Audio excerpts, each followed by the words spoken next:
world-class vision, world-class this. I'm a real leadership geek, honestly. I've spent my whole career reading books and chatting to people. I just find the whole thing and the announcement, the way it's been announced, bizarre. If you could move away from a model where teachers are so intensely focused.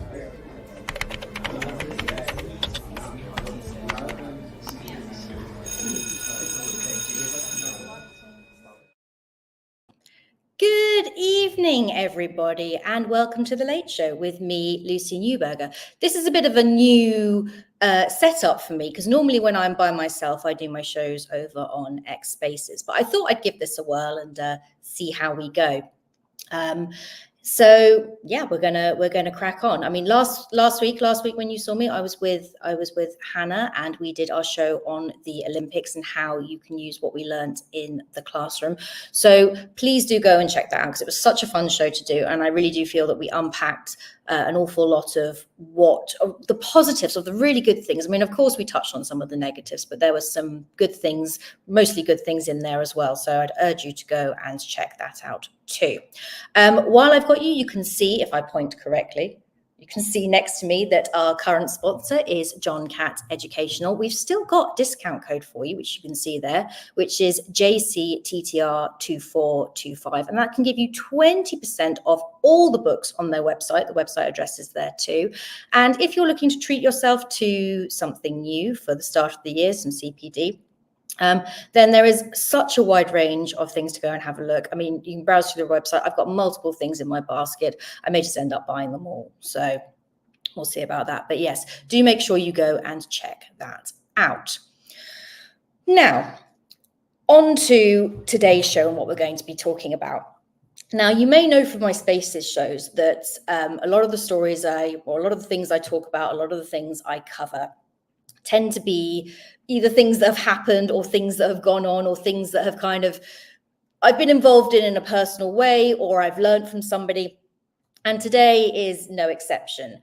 So, and I've mentioned this on other shows. So recently I decided that I was going to take a little break from teaching. So I resigned from my job back in May. I saw out the academic year, and I have decided to take a small sabbatical. And what I'm hoping that it's going to do is reinvigorate my love for teaching. And I hope that in stepping away for a little bit, I'm going to re-energize. I'm going to do lots of reading, lots of different things, maybe some CPD. I don't really know. I kind of haven't given it too much thought at the moment. So I'm quite excited to see how it's going to work. And of course, it's one of those decisions that didn't come easily, but at the same time for me, and this is something I will unpack later on in the show, that I'm on my own. I am a single person. Sorry, Mum.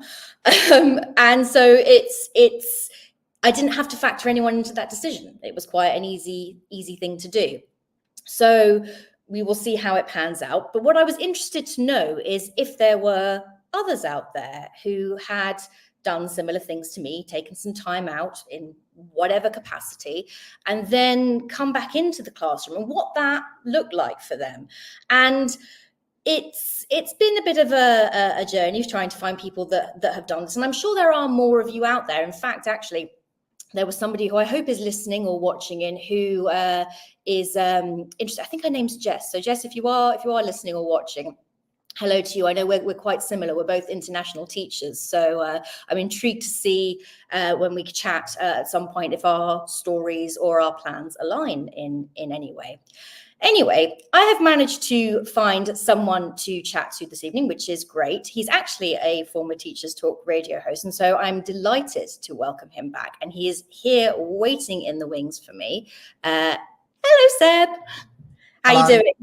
Hi.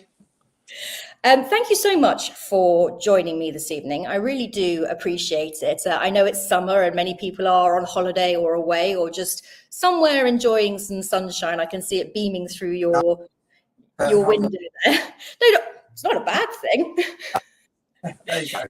It's not a bad thing at all. How is the weather over there in the UK? Is it good at the moment? Very nice. Yeah, it's slightly cooler than it has been, which is for me a bit of a relief because it was too hot. Because I haven't got a garden or anything like that to enjoy. But yeah, it's just cooler today, just nice. be honest. Oh, fantastic. And just before we kind of get into this a little bit more, could you tell the viewers or listeners who you are and a little bit about your background in education and teaching? Oh, yeah. We haven't got very long, so I won't go into too much detail. But this summary is I'm a drama teacher by trade. That is what I trained as 21, 22 years ago now. It will be, I think, my 22nd year this September. I taught drama for a long time before moving into leadership. And so I became an AHT teaching and learning at one of my other schools. I did that for a few years. Then I had my little sabbatical, which we're going to talk about in a bit more detail anyway. And then I resumed the same role at a different school in Hackney, which is where I am now, as assistant head teacher and learning, teaching drama. Fantastic.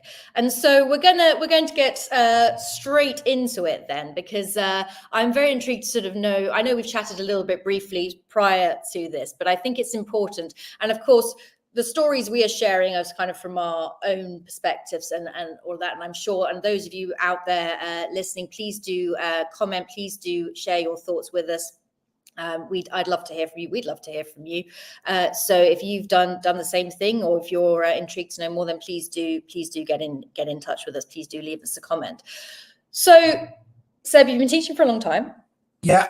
And was there a particular, and of course I'm mindful of how I asked this, but was there a particular sort of moment in time where you thought, oh crikey, I need a break from teaching itself? Was it sort of a natural evolution? Because from my side of it, I kind of, and I have no problem saying I hit the proverbial brick wall, and I thought, okay, everything's telling me that I just need to take a step back for a moment.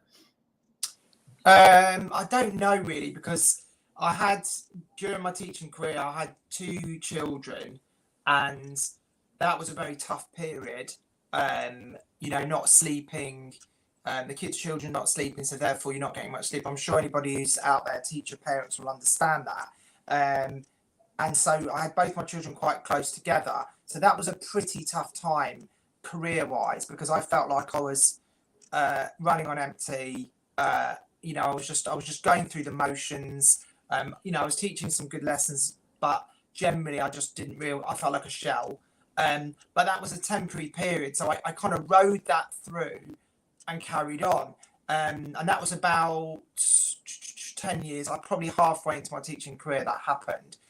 So obviously then you become older anyway. And I've got children, so you're naturally more tired. It's as simple as that. And it is interesting when you see the stats about teachers quitting the jobs or leaving teaching after 5 years. I understand that, because it is so hard and tiring.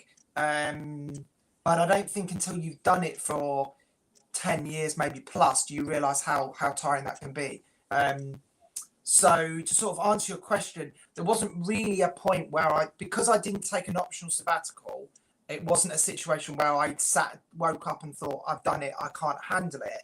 But it was becoming more and more frequent. My tiredness, my feeling of I've done it all, I've been around the block.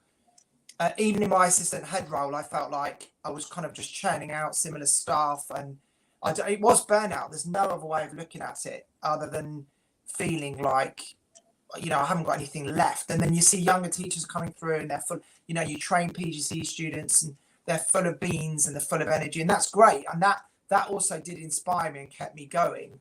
But then you look at it and think, this is a young man's game. For me, I was like, I can't, especially with drama. I can only give you my view on this, which is obviously very biased to me. But, maybe if you're teaching maths or English and I don't know if it's different, but with drama, if you don't match the energy of the children, then you're in trouble. If you don't go in with a sense of, you've got to be, the kids, you've got 30 kids running around a drama studio. It is, I think, and I might be wrong, people might disagree, but I think it's physically quite demanding compared to maybe classroom-based subjects. So I don't know if that was a factor as well. It's a high energy subject. I mean, subjects are energy consuming in different ways, but I suppose drama is very physical in many ways. So there is that aspect too. Yeah, and I just think that, that's, obviously I went in, became an assistant head, so I'll be transparent about that. Obviously my teaching load went down. So I know there's lots of people who say things on Twitter, or I've seen before on other Teachers Talk radio shows, people talking about the notion of, if you go into leadership, then, that's robbing the good teachers from the classroom, etc. But I just don't, I couldn't be one of these people who was teaching 40 hours. I just couldn't do it. If you told me now I had to do 5 period days, 4 or 5 days a week, I physically wouldn't be able to do it. And mentally, I just don't think I've got the energy for it or the capacity. And that's not because don't love teaching. I just find my personal life, well-being, balance, genuine enthusiasm. I don't know. I just think it's hard after 20 years at the coalface to maintain that. Yeah, we talked about burnout a little bit as well. I mean, I know we got kind of, I find sometimes with these shows, you have to bring it down before you bring it back up again. So, but I definitely feel like I'm still, I mean, it's still the summer holidays. And I turned to a friend recently and I said, I feel like I've wasted the summer because you have all these intentions.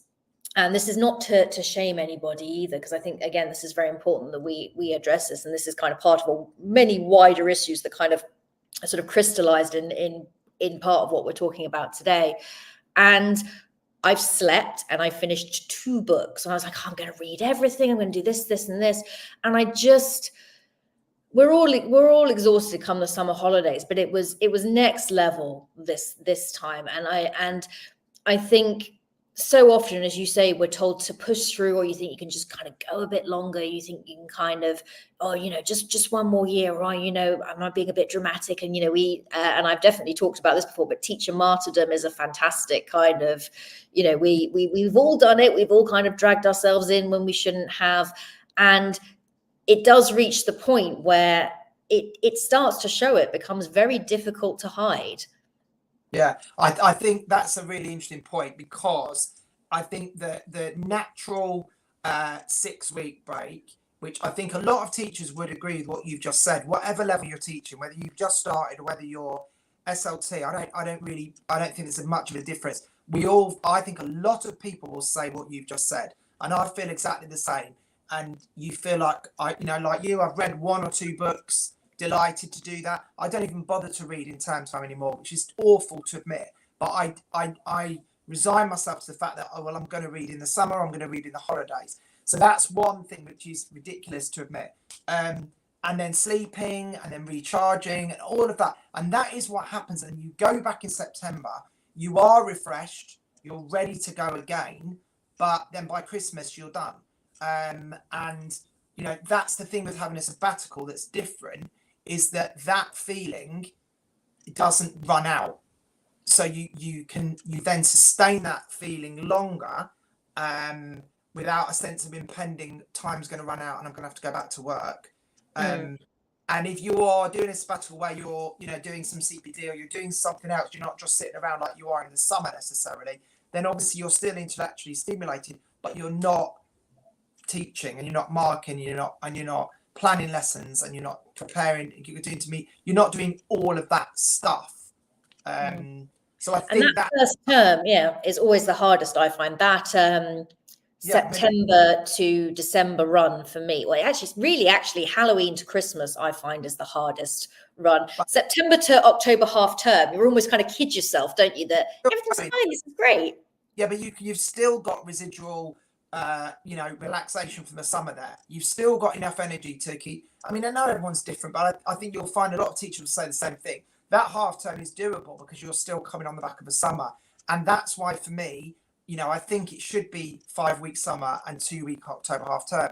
Now, I know a lot of schools are moving to longer half term anyway, but that 2-week half term, I'm trying to get my head teacher to go to that. And it's just I'm met with some resistance because it's very difficult to do the full calendar if you have 2 weeks off there and put all the inset days, blah blah blah. But I think if we had 2 weeks there, if the government said or whoever said we have to have 2 weeks, I think that second half term would be a lot easier. But anyway, that's kind of a different show altogether.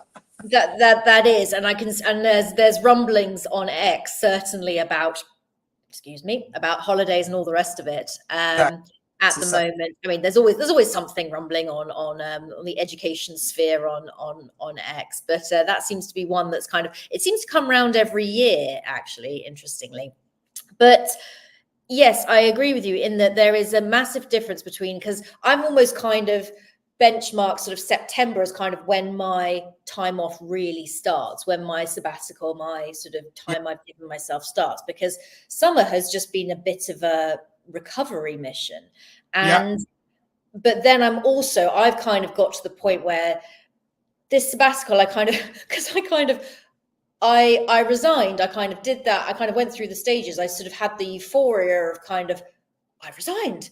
Okay, I've kind of sort of in a way kind of got my life back. Then I did the, oh, what have I done?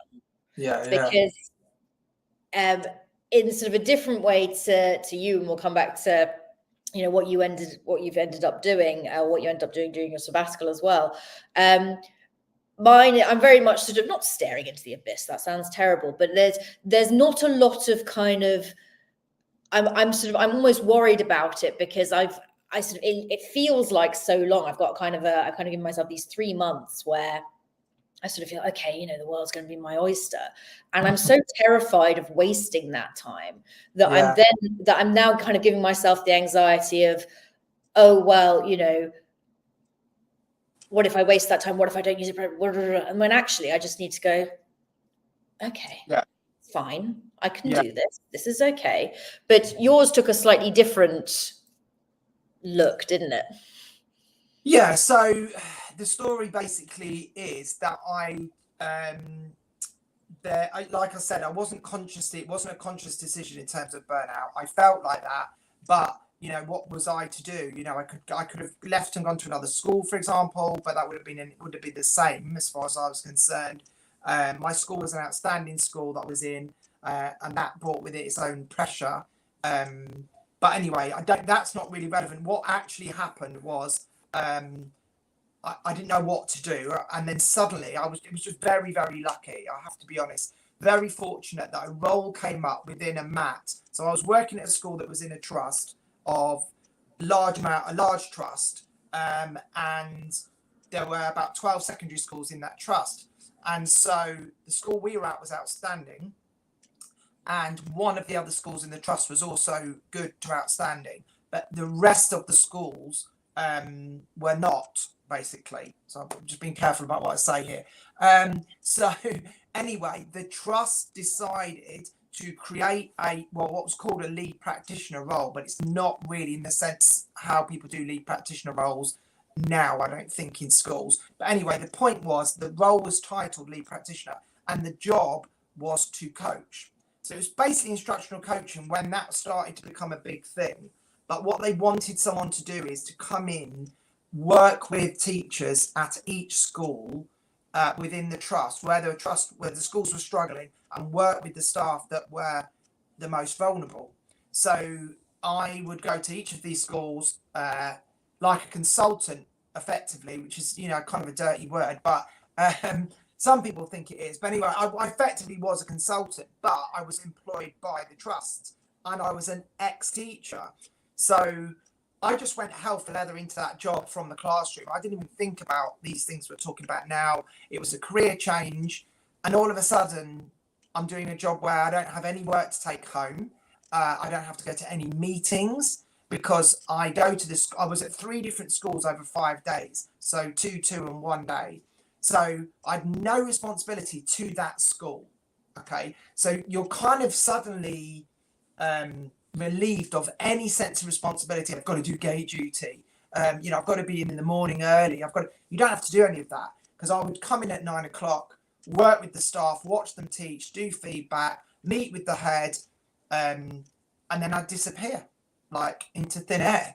And then I would come back a week later and I would pick up with those staff again and I would repeat. But because I was at 3 different schools, I never really felt one part of anything, part of any team, which is part of the reason I ended up going back into teaching, but we'll get to that in a minute. So I'm doing this role, And I'm still technically in the classroom working with teachers. I'm still having interactions with students. And I still felt when I was walking around the corridors that I had to act like I was a member of the leadership team, just because of the job that I was doing and the salary that I was on. So I felt like I had to support teachers in the corridors with things like that. But these kids didn't know who the hell I was. They were like, who's this guy? We see him once a week. Why is he telling me to, tuck my shirt in or whatever? But there was just no weight to it. There was no physical teaching and planning. There was no the stress and the worry of behaviour management. There was none of that. And there was no take home. So I was leaving at 3:00 and saying, thank you very much. And that, I think, was the big thing. So I started the job and it was such a buzz, like you're saying. It was this, like, everyone was going, oh my God, you're so lucky.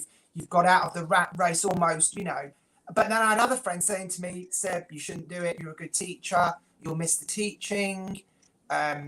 It's a waste of your skills and all these lovely compliments. But I was like, yeah. Because I didn't care at that point. It was about me, and I was burnt out, and I was tired. And this was a career change. It was more money. So yeah, it was absolutely fantastic. And the things you talked about, I didn't get any more sleep because I still had to work at 9:00. But I had my evenings back, and I did loads of reading, like you mentioned before. So I read all these pedagogy books that I had on my list. Because now we were talking about reading there in the summer. I read fiction in the summer. I don't want to still be thinking about school. But all these pedagogy books as a head of teaching and learning that I should have read, that I'd gone around sort of quoting from or referring to. And I actually thought, I'm a bit of a fraud. I haven't actually read some of these books. It's terrible. I know, you shouldn't admit it. But, you can see snippets on Twitter, and then you can read a bit, you can dip into some of those books, like the walkthroughs, books like that. You don't need to read that cover to cover. But, the seminal works, Why Don't Children Like to Go to School, the Daniel Willingham and stuff, all of Kate Jones's books that had just come out, the Graham Nuttall books, The Hidden Lives of Learners. These are big, all these are big works. I mean, the list goes on. There are, yeah. And then there's millions of those sorts of classic books that you should just read if you want to be a better teacher, or particularly if you want to be a better leader of teaching and learning. And I just mopped them all up because I wasn't tired and I was able to read. And I had periods of the day in the job that I was doing where I had quiet time. It wasn't like I was full on. But when you've not got a free period to plan a lesson or have a cup of tea, or you're not under that pressure of a clock and a bell and get to break duty and do this. In between the coaching sessions, I'd have just time. So I'd just sit there and, read a chapter of one of my books. But also, it must have been, I mean, I don't know, but surely, I mean, it sounds like it's almost an enormous, I mean, I know you were dealing with, with vulnerable teachers and things like that, but it's a privilege to be able to sit into other teachers' lessons and get some insight into how they're, I mean, I know you've been teaching obviously a long time, and by the time you were doing this job, of course you were, but again, these are things, and we talk about CPD and the things we don't get enough of, and the kind of peer-to-peer sort of experiences that so many of us miss out on. And it's almost a shame in a way that, you kind of it takes going into a job like that to be able to kind of live I agree. So that was another benefit of the job that I'd not thought of. So I've gone into this job not knowing where my career is going to go next, and maybe thinking I'll never be a teacher again when I've started. Who knows, but yes, there was a definite residual. It was a privilege. And even if some of those teachers were struggling, and sometimes it was tough to watch them struggling and not really be able to help live, because they wouldn't undermine them.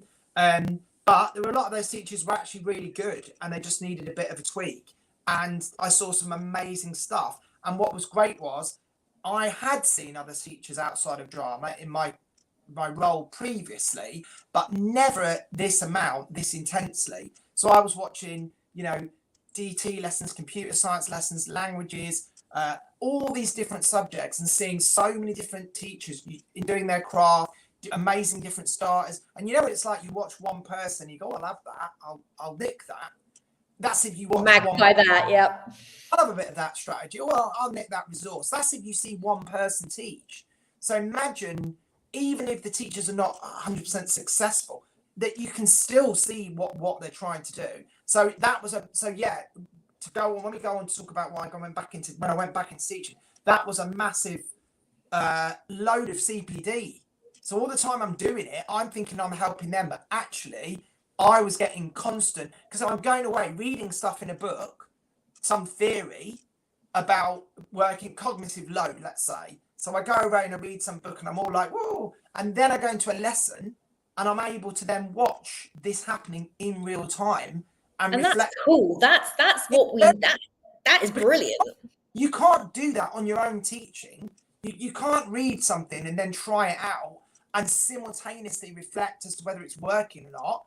You know, you can do it and then after think, did that work or not? But if imagine somebody watching you all the time, narrating to you, all right, look, that kid there, they just zoned out, because I was like a security camera sometimes. The kids forgot I was there, the teachers forgot I was there, and I could literally see lessons where, you know, the teacher had them on, you know, the authority and under control, for want of a better word, or they're engaged, and then I'd see the teacher ignore a hand up, for example. And this is a bit of a going off the point here, but I think it's interesting. And you know, this student put their hand up, got ignored a couple of times because the teacher was just doing so much stuff.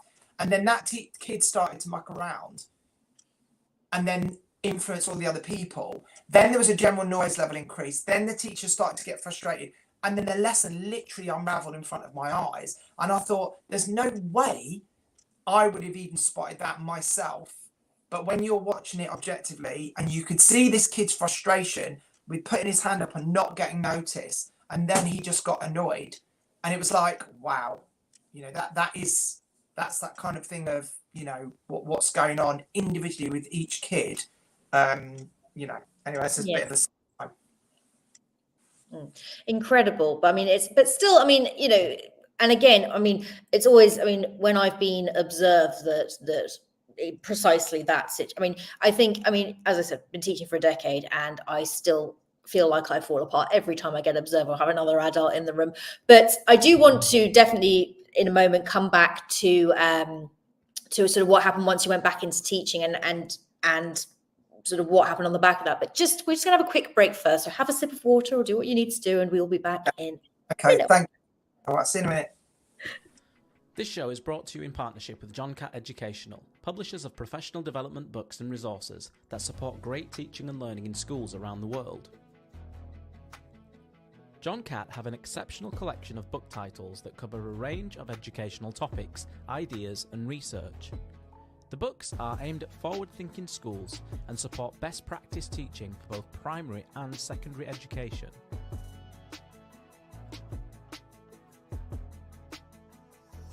Level up your professional development today and visit johncattbookshop.com to explore the full range of titles.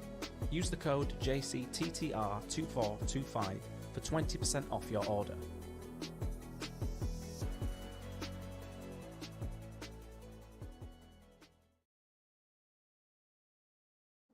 Good evening. Welcome back to The Late Show with me, Lucy. And in a moment, we will get Seb back as well. But I think it's been incredible. Oh, he's already back. But it's been incredibly interesting so far to sort of hear your journey of coming out of teaching and all the, I mean, that's, as you say, probably a show in itself, kind of all the things that you picked up along the way.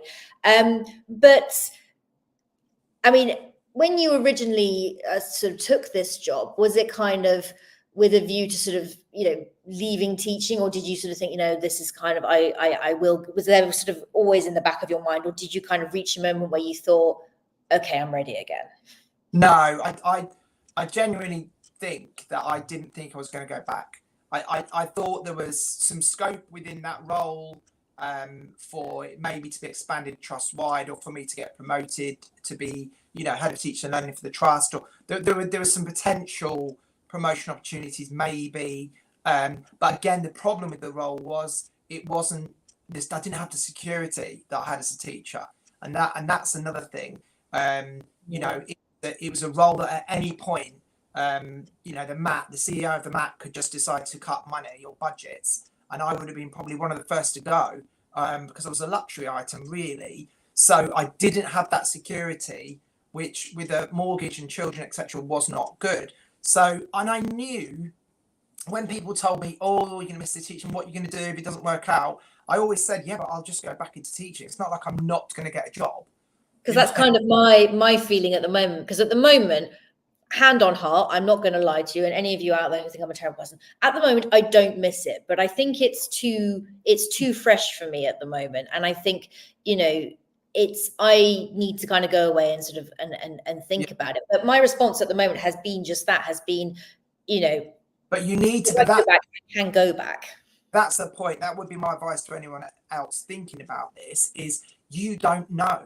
So, you know, for me, I didn't know that whether I was going to miss it or not. And other people might have come out of it, done that job and not wanted to go back. I'm just going, never again. Yeah, exactly. And you need time to properly decompress, because at the moment you're still on the almost summer holiday buzz. You're not in the zone where you really had a break from it. So I did that job for 2 years before I started getting itchy feet about my future. I got a bit bored of the job because it became very repetitive. Plus, I was only working with mostly, on the whole, struggling teachers, or teachers that were about to either leave the profession themselves. So I was seeing a lot of negative. I wasn't seeing any good teaching, if you like. I was seeing a lot of negative experiences, which takes its toll as well. Of course.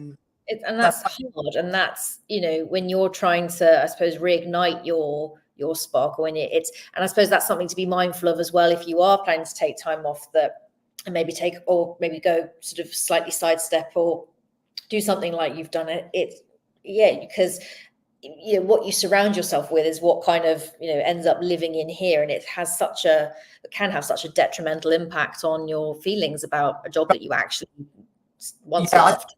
I think the difference with teaching is, compared to other professions, is that you know you can always go back to it because there'll always be a job. And that was the thing. That was my insurance policy, is I thought, I live in London, I've got bags of experience, not even going back as a drama teacher, I knew I'd be able to get an assistant head job. And that's not being arrogant. I just thought, well, there's so many. You look at the TES in March and February in London, there are hundreds of assistant head jobs, hundreds of jobs will stop, which is another conversation as well in of itself. But that is the reality of the profession, certainly in the UK, but even internationally as well. I've looked recently, just again, because I haven't managed to switch off properly yet, and almost anywhere in the world there are January start posts. So that was it. So I always thought, if this doesn't work out, I can always go back into it. You know, and then when you hear about, you know, people like, I know Tom talks about toxic schools and things like that, and other people who have bad experiences, you can just keep moving schools till you find somewhere you fit. So I just thought, worst comes to worst, if I end up having to take a job in a school that I don't really want to be at, then I'll work there for a couple of years and then move. It's not the end of the world. So that was kind of, I didn't suddenly think, oh my God, I've got to get back in the classroom. You know, I wasn't burning to do it. But the longer it went on, the more I missed it. And it wasn't just the teacher. It was missing the buzz of being in one institution. I was part of the school I worked at for 15 years. I was on SLT and in an expressive arts faculty, right? So I had that team. There was a team of about 8 of us that we used to do the school productions together. We'd do tours abroad together. So that was one team. And then I was in SLT, which was another team. So I was part of something, and to be this consultant character that it didn't really belong anywhere. I didn't have an office. I didn't have a desk. I didn't feel part of a team. That was just as bad for me personally as not being in front of kids anymore. Those 2 factors were what made me realise I must be mad. I remember my friends saying, you are mad to say you want to go back to it. But and to say I'm born to teach is maybe a bit over dramatic, but I feel like if you've been doing it 20 years and you'll probably get fairly good at it, I would hope, you know, it's not a calling, but it's like, that is what I'm. It's very different to other jobs. I mean, I know we do harp on about this at Teachers Talk Radio and ourselves, but it is not like other jobs, and it is it does, they say your job doesn't define you, and I'm sort of reticent to say that it does, but it is when you are a teacher, when it is so kind of intrinsically part of who you are, that's not like most jobs. No, and the thing is, when you're burnt out, then all you see is a negative. All you see is a negative. You don't look at maybe a lesson that goes well or an interaction with a student that goes well. You don't see the positive impact you're having if you're in that mind state. And I was in that mind state where I just thought, oh my God, my lesson's a car crash. Oh my God, kids these days, they're a nightmare. I was in this negative world, which now I'm not in anymore, even though I've gone back into it.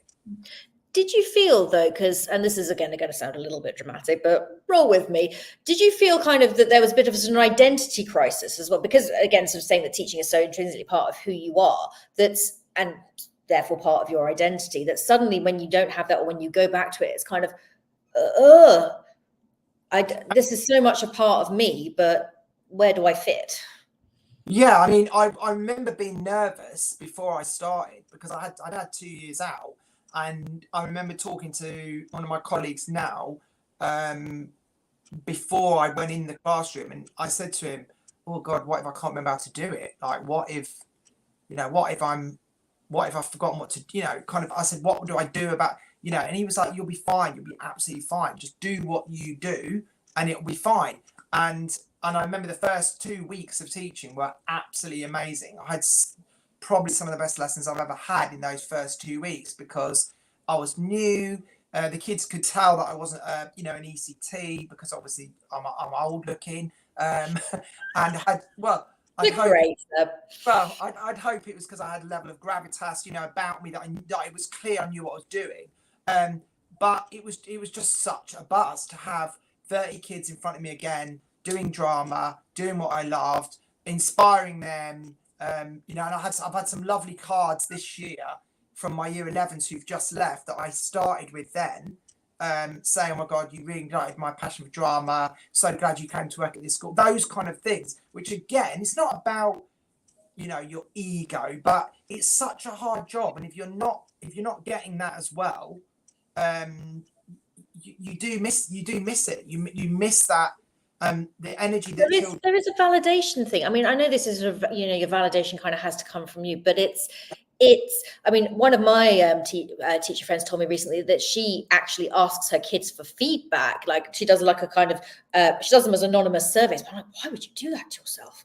Oh my goodness. But the cards and things are lovely, but I teach primary, and I'd probably get, skibbity toilet written across my surface, but again, I think with secondary school students, particularly, I don't know about anywhere else, but maybe this is common, but particularly in the areas I've worked, in Essex and in London, they are very, gobby. And they will tell you, you don't need to ask them for a first survey. They're going to tell you if the lesson's rubbish. So, so you get that, but you also get it when it goes really well. And they go, "Oh, that was sick, sir. That was sick today, what we did," or you see the penny drop moments, and they're the magic. That's what you can't replicate in other careers. That's what, if you're not a teacher, people don't understand. And that is what I ended up missing. I didn't miss the parents' evenings. I didn't miss pointless duties or whatever. That's part of the job. The same as getting massive holidays. That's just the job. But that moment where, you get a penny to drop, or a kid suddenly that realizes, understands something difficult, or a whole class does really well on an assessment, and you feel like you've got them there, you've driven them there through your determination, through your patience, putting up with them being annoying, bad lessons, good lessons, and you go on a journey with a group. I was going to say, they come on the journey with you, and exactly it works. When you get results, obviously results day this week, there's going to be disappointments. There's going to be students, and even with my A-levels, there was one student, she didn't get what she was supposed to get. It's really sad, and I feel bad. But then there are other kids that got way above what they were supposed to get, and then I feel good. And it's like, well, I can't. They're A-level students. They're responsible really for their own learning, their own revision. I've facilitated them to get there, and some have done better than others. So you can't take all the plaudits for the good ones and then beat yourself up for the ones that don't make it. You just have to see it all holistically. but again, that buzz, you don't get that in other, you know, when you see them open their envelopes and they've got what they wanted or better, that is just, it's unbelievable. But also, you know, you sort of mentioning those cards. I mean, I am a sucker for sort of nostalgia and sentimentality. So there's so many things that I've kept from all schools I've been to the point where my bedroom in my parents' house in the UK is basically just full of boxes of stuff I've kept and refused to throw away, because that is it, isn't it? That is the thing. And I sort of, you know, when we kind of talk about the burnout and the things like that, these kids, however difficult they are, however privileged, however, you know, wherever they come from, you know, whether it's kind of me teaching sort of internationally here in Portugal, whether it's, you know, teaching in kind of the really tough schools of London and Essex, wherever it happens to be, ultimately for me, the kind of, these kids deserve the teacher that is going to give them that energy, going to take them on that journey as you described. They deserve that. And I felt when I stopped, or as I was kind of coming to this decision, that, you know, they deserve that. At the moment, I can't give them that. I'm not there. I'm not fully there. I have been in the past, and, you know, until sort of but it boiled down to that as well. And in hearing you kind of reflect on those stories and kind of those things like that, that is kind of what I hope comes back to me, and I do think will ultimately. But it's, you not only are you doing yourself a disservice, you're kind of doing them a disservice if you're not fully in it. But of course, as you said, it's easy, you know, it was easier for me because I'm just, you know, I could do it, I could step away. And kind of what I want to touch on with you next is, you know, we've kind of done it or doing it in different ways, but should this be more of a thing in teaching, whether it's kind of the route that you took into a sort of a sidestep, or whether it's me just waking up one day, well, it wasn't quite that dramatic, but kind of deciding I need to step away just entirely for a bit. I think from doing it, I would say yes, because I think going back, I'm 1,000,000% because I was a better teacher from that break. I totally agree with you in terms of a disservice, that I felt like I was unhappy, but I was there for, you can't do the job, whatever subject, if you're that grumpy and that depressed about yourself. And I think the problem is a lot of teachers get into that mindset, and they you know, they're very annoyed with kids' behavior, and he's not listening. But it's like, but actually some of that is your own frustration, your own tiredness. And I get that. But I think going back into it, having had 2 years to A, read the books, B, see practice, reassess myself as a teacher, and see people doing things that were wrong that I knew I did, etc., etc. Basically, going back in, I feel that I can only now do the job that I do as well as I can because I had that time out, even though it wasn't deliberate. So I would say, from my experience, it should be a thing. And I think if you've been teaching more than, well, I don't want to put a number on it, but let's say 5 years, there should be some form of, it would be great to have some sort of thing where teachers, if they want it, I'm not saying they have to do it, but can have a sabbatical. The problem is what you do, because I was fortunate that I was able to do coaching where I was still getting paid, and, you know, still doing sort of the same job, but it wasn't really. But if you take a sabbatical and you go and teach in another country, for example, yes, that's a change of scene. It might open your eyes to certain things, but are you getting the energy recharge? Because the word means different things to different people, and we sort of touched on this when we spoke a little bit before this show. Does it mean actually, you know, stepping away, or does it mean, you know, taking time to read the books, do the things that you want to do? Or in a way, are we, and maybe this is controversial, flagging up a bigger problem in saying, well, if you're going to take that time to do CPD and read the books and do the things, why isn't there time for that normally? Or why isn't that part of I think, but that's the issue. I think with the recruitment, I mean, this is obviously well documented and lots of other people talking about this. And, you know, we've got a new government now, so you don't know how they're going to tackle this issue. But whereas I think the wellbeing thing sometimes gets over egged personally, because I feel like it is very different teaching now, and there's a lot of more resources out there than there used to be, etc. But really, we should be saying, why do people need to have that? What is the why are people getting burnt out in the first place? Because you're never going to get any government to agree to pay a teacher like furlough for a year to just go and chill, or just go and observe people for a year In a their hammock drinking out of a coconut. yeah, that It's is a dream. never happen, right? But therefore, we should be looking at, okay, how do we prevent the burnout? And things like 4-day weeks, or I don't know. I know. Lucky. Well, some schools do that, but then you have to have all your frees on that one day, which then means that it's not. They do one school does. I can't remember where that school is, but they do a 9-day, 2 weeks. So so they're off, but it means most of your frees are compacted into that day, which then means all the other days you're not getting a free period. So by then, what it's going to mean is you're going to be so tired, like you just said about your summer. You're so tired in your summer, you don't even really properly recharge. You're doing 5 days work in 4 days. Yeah, but then you look at other countries about their working hours, when they start, when they finish, the length of summer holidays in countries like Australia, etc., which obviously is different because of the climate.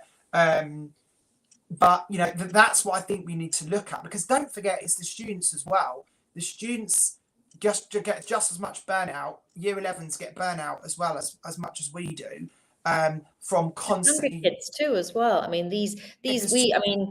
we obviously finished a bit earlier out here in the summer, but we had a 13-week stint between 8, because we didn't get a May break because we finished that bit earlier in the summer. But 13 weeks.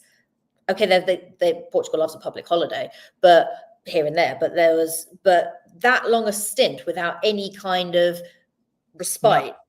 No. They were clinging on. And they're not learning. That's the point. No. Because you're too tired to learn. It's like the last week of term at Christmas.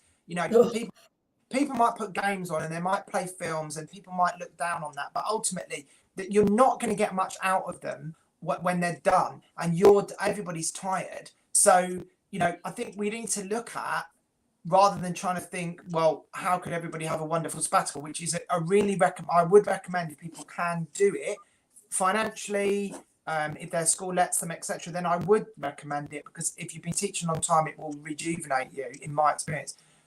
But how do we stop people getting to that stage? Like you said about the summer, it's so true. I used to go on summer holidays. I remember booking flights away one year in the first week of summer holidays, and I would never ever do it again, because that week I was so tired I didn't do anything. And then I swore to myself, if I ever go away in the summer again, it will be after that first week, because I needed a week to unwind, which is ridiculous. What other job do you need to have a week off before you can have a holiday? Well, I mean, yeah, it's what, and I've joked about it. I've sort of said, right. I've even said to my parents, I can't. Don't ask me to come home or come back to the UK, because I can't do it. It's there, and there are days, and I'm sort of confessing all to teachers already soon, but there are days where I would get up and have good intentions, and I would sit on the sofa, and I mean, I have in all but completed Netflix, so the reading's gone. Yeah. But I have watched every rubbish series there is, probably not paying much attention to them, but in my mind, that's shocking to not even be able to kind of hold a conversation, or even kind of go for coffee or anything like that, because you're just so completely fried. Yeah, no, I agree, and I think it's difficult. Like my dad, he taught his whole life, and then when he retired, it was impossible. He didn't know what to do with himself, because he had plenty of hobbies and stuff like that, but he just couldn't deal with suddenly just all this time capacity of just what do you do? And eventually he sort of got over it. But if you've been ruled by school bells and term times for 40 years, you're institutionalized. You are. I said to a friend of mine, and this is again a terrible comparison, because she took a year-long sabbatical a while ago, and I said to her, do you feel a bit like you've come out of prison? I mean, she didn't sort of hate her school, and she just was burnt out. Because when you're so used to having every part of your day timetabled to the point where, you know, at break time, do you go for a wee or do you make tea? It's wee or tea, like there's no both. To then kind of suddenly not have that, that's what worries me, is the lack of structure, because I think teaching is good for those of us who have slightly chaotic, and I don't have ADHD, so, you know, my kind of sort of to have that structure in place, much as I do try and fight against it, is good for me. Without that, I feel a bit at sea. But you see, I saw something on Twitter, on X, the other day where someone had said, and I found it really, really a nice thing to read. And one of the best things sometimes about social media is that connecting with other people that feel how you do, and then you don't feel as, you know, I felt weird that sometimes I want to go back to work at the end of the summer because I can't cope with the, I need to be getting my head into it. And not everybody may feel like that, but this guy had said, you know, it's perfectly normal to not enjoy the amount of food, to go from, like you say, to go from having to time when you go to the toilet to getting up whenever you want. And I've had days this summer, I'm not afraid to admit, I've had days this summer holidays where I've done nothing. I've done absolutely nothing. I've got up late, I've moped about, I've had something to eat, I've read maybe a chapter of a book, you know, I've listened to some music, I've gone on my phone, and that's it. And then you feel like, what a waste of the summer. But if you don't have those days, if I don't have those days of doing nothing, then how can I operate when I have to do a million jobs at once, which is the reality of teaching?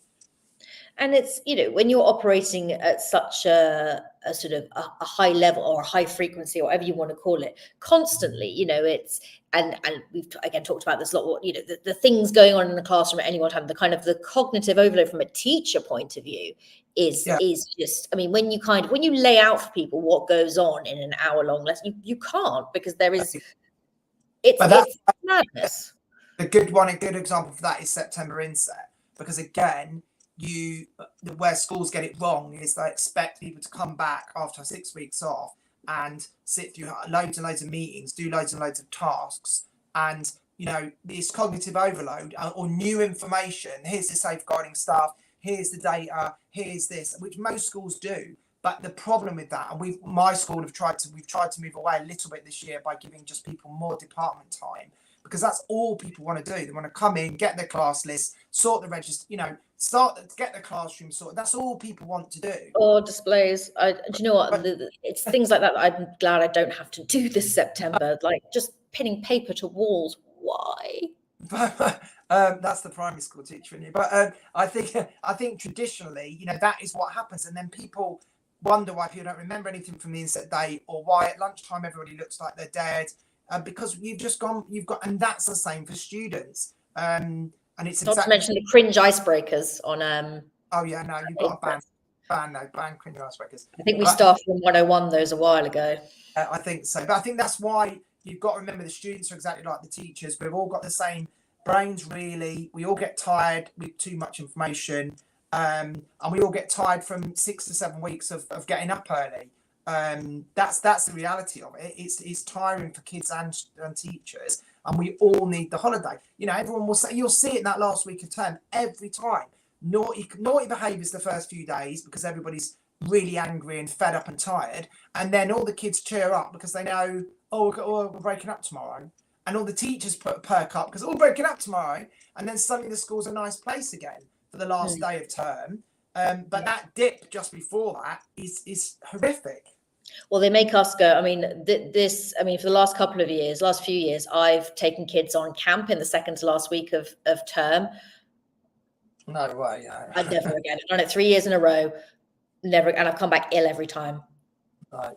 Forget it. Like so ill, like to the point, like 1 year I came back with COVID, another year a parasite, and this year was stinking cold. So no. Just avoid that. But I genuinely think you need longer to really properly decompress.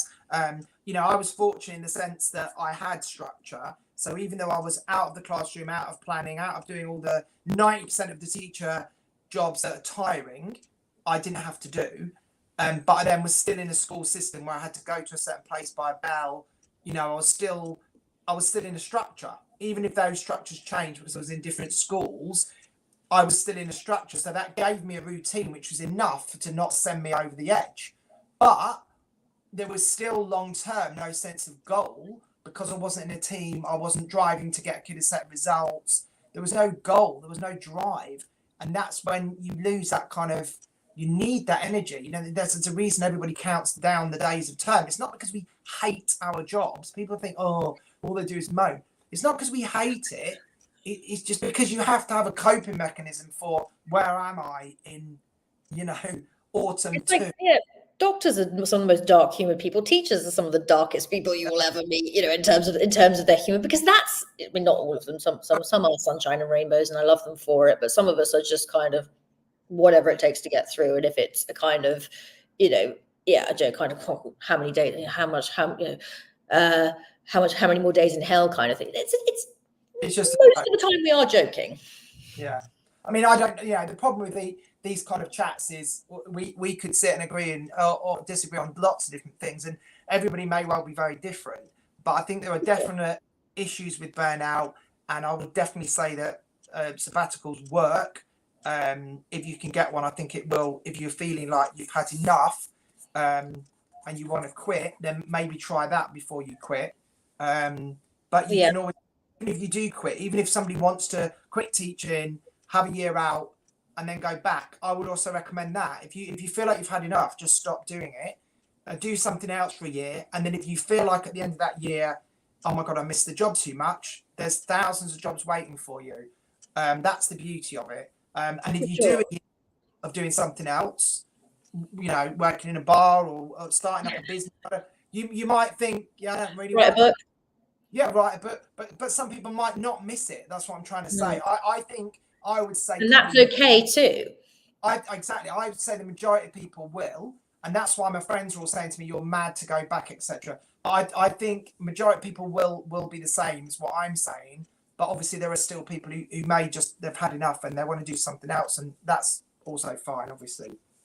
Oh, for sure. But I also think that in what we've said, you know, we have touched on something that perhaps is, as you say, a longer conversation, another show or what have you, which is this idea of, well, why are we losing so many to burnout? And, you know, if we're kind of suggesting that sabbaticals are to improve or to kind of, and I don't like this term, but better yourself in some way, then why is it that we're having to take blocks of time to do that, rather than why is that not more sort of woven into, you know, this is part of kind of sort of the many issues within teaching at the moment. But as you say, you know, there are, what I've certainly taken away from this chat is that there are already things that I miss, and I think, oh, you know, so it's, you know, in talking to you about this, it has kind of reminded me as well that, you know, and I was in a very negative headspace, like a lot of people are when they step away. But I also think it's important to have people like you, Seb, who can come and have chats like this, who can kind of, you know, and I know you've kind of coached and done things and all the rest of it, but to have those people, those positive influences who are not necessarily trying to push you back into the job, keep you in the job, but they're just saying, hey, there were some good things, or hey, you know, I'm not saying you have to go back, but you did kind of like this, and, you know, you were kind of good at this, and it's just. I think, you know, I mean, obviously, I've never seen you teach. I don't know what you're like. I presume, obviously, you're good at what you do because you're in this position. But, you know, I think we do have to remember that there are so many amazing teachers out there that don't really get all the recognition from their head or from the parents or from Ofsted or whoever is judging you. But you know, kids deserve to have those teachers in front of them, and in the same way, we need to keep recruiting younger teachers to come to the profession and keep the good ones in, because you know, there's not enough of us. It's as simple as that. There's not enough. It's not attractive enough to young people to go into as a career because, you know, not the money necessarily, although the money is still an issue, but it's better than it was. But, you know, it's the timetable, it's the hours, it's the fact you can't hybrid work. You know, you can do lots of other jobs other than be a teacher. So I would just say to all those people out there, if it means that you're going to go back to it from having a year off, then just have a year off. Definitely.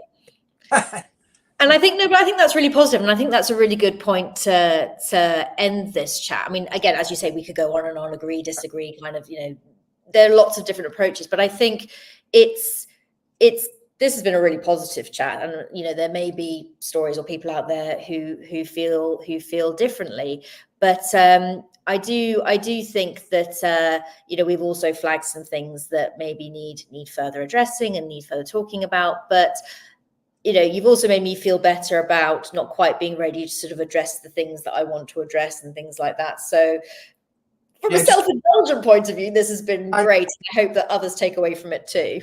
Also, I'm sure I hope other people, listeners, have as well, or just made them think about what they're doing, how hard they're working. Because I think you do need a year. I think you need a year minimum before you can say either I don't want to be a teacher ever again, or I really want to go back into it. I think you need a year first to properly. I mean, I had nearly 2 years, but I think by the halfway through the second year, I think I knew I could feel I was ready to go back. So. Take some time. If that means that you're going to go back as a better teacher, it's worth it.